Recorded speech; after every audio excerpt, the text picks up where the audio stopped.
Green chutney combination ಅದ್ಯಾವುದು ಬೇಡ ಅಂದ್ರೆ ಟೊಮೊಟೊ ಕೆಚಪ್ ಹಾಕೊಂಡು ತಿನ್ಬೋದು. ಕೆಚಪ್ಗಿಂತ ಚಟ್ನಿನೇ ಚಂದ, ಹಂಗಾಗಿ ಚಟ್ನಿ ಮಾಡ್ಕೊಂಡಿದೀವಿ. ನೀವು ಮಾಡ್ಕೊಂಡು ತಿಂದು ಹೇಗ್ ಬಂತು ಅಂತ ಕಮೆಂಟ್ ಮಾಡಿ. ಇವಾಗ ಹೇಗ್ ಬಂತು ಅಂತ ತಿನ್ಬಿಟ್ಟು ಟೇಸ್ಟ್ ಹೇಳ್ತೀನಿ ನಾನು. ನೋಡಿ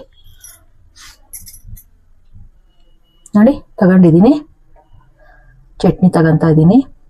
ಕಟ್ಲೆ ಬಿಚ್ಚಿಟ್ಟು ಚಟ್ನಿ ಮಾಡ್ಕೊಂಡಿದೀವಿ ನಾವು, ಹಂಗಾಗಿ ಹೇಗ್ ಬಂತು ಅಂತ ಟೇಸ್ಟ್ ಮಾಡಿ ಹೇಳ್ತೀನಿ. ಇಲ್ಲಿ ನನ್ನ ಮಗ ಇದ್ದಾನೆ, ನನ್ನ ಮಗಂಗೆ ಟೇಸ್ಟ್ ಕೊಡ್ತಾ ಇದ್ದೀನಿ.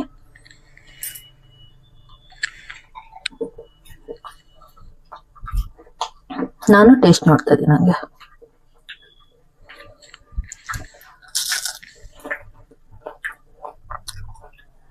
ಮಮ್ಮಿ ಕ್ರಿಸ್ಪಿಯಾಗಿ ಸಖತ್ತಾಗಿ ಬಂದಿದೆ ಮಮ್ಮಿ. ಹುಳಿ ಹುಳಿ ಖಾರ ಖಾರ, ಸೆಂಟ್ರಲ್ ಜೀರಿಗೆ ಸಿಗ್ತಾ ಇದೆ, ತುಂಬಾ ಚೆನ್ನಾಗಿದೆ. ನೀವು ಮಾಡ್ಕೊಂಡು ತಿಂದು ಹೇಗ್ ಬಂತು ಹೇಳಿ. ಮೇಲೆಲ್ಲ ಕ್ರಿಸ್ಪಿ, ಒಳಗೆಲ್ಲ ಸಾಫ್ಟ್. ಲೈಕ್ ಮಾಡಿ, ಶೇರ್ ಮಾಡಿ, ಸಬ್ಸ್ಕ್ರೈಬ್ ಮಾಡಿ, ಬೆಲ್ ಐಕಾನ್ ಒತ್ತಿ ನೋಟಿಫಿಕೇಶನ್